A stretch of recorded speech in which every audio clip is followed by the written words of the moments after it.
Right now, we're in National Beef Month, and one Minnesota cattle farmer is branching out to help educate the state about what she does through a new children's book. It's pretty cool. Ekstrom is here to share her story. Thanks so much for being here. Thank you for having me. Yeah, I'm so excited to talk about this. So, we'll start with you. You're a sixth-generation cattle farmer. First woman in your family to take over the farm. That's amazing. What does that responsibility mean to you? Yeah, it's a heavy load, but it's so exciting for females in agriculture, especially just looking at the last 10, 20 years. And so it's just a way to open the door for future generations of females and kind of create our own little path. Yeah, you're an inspiration to many, I know. All right, so you turned your experience into a book, which is super cool. Ruby, the Runaway. Why was it important to tell this story? Yeah, it gives kids an inside look at farming and agriculture. We had mentioned that kids are more removed from the farm than they were before, and so it helps kids want to find a love for reading and find a love for agriculture too. Yes, and you had an illustrator. It took you, what, like a year, you said? Yeah. To finally do this project. And it's personal to you, too. You mentioned you were expecting. Can you talk about that? Yeah, so last spring I found out that we were expecting our first baby, a baby boy, the 7th generation. Wow. And it just gave me this inspiration to launch this book that had been hiding out on my computer and to make it come to life. And so it did right after he was born here in January. And it's just been so fun to be able to share it with classrooms across southern Minnesota. Yes, congratulations. And I Thank love you. that this book has family ties for sure. And you mentioned, I mean, a lot of folks can kind of be removed from where their food comes from. Yeah.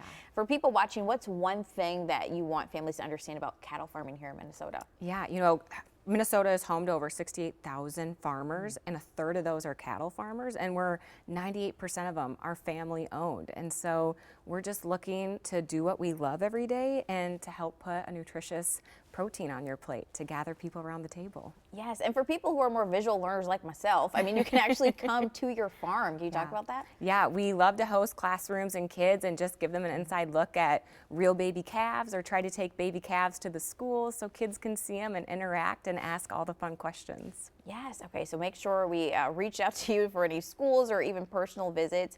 As far as the book, before I let you go, I do want to know where you can find the book. Yes, it's a major, available on national major retails, so Target, Amazon, Walmart, and Barnes & Noble. Okay, so we can buy it right away. What's one of your favorite parts of the book? If you had to pick a page for us, a little preview. Yes, there is a page where she's running in the field. It's this open green field through the pasture, and she's yelling, "Ruby, Ruby, where are you?" And it just is like a hook for what comes next. And it's just it's a fun piece of it. Yes, I don't want to spoil the book because you need to go out and buy it. But Yes.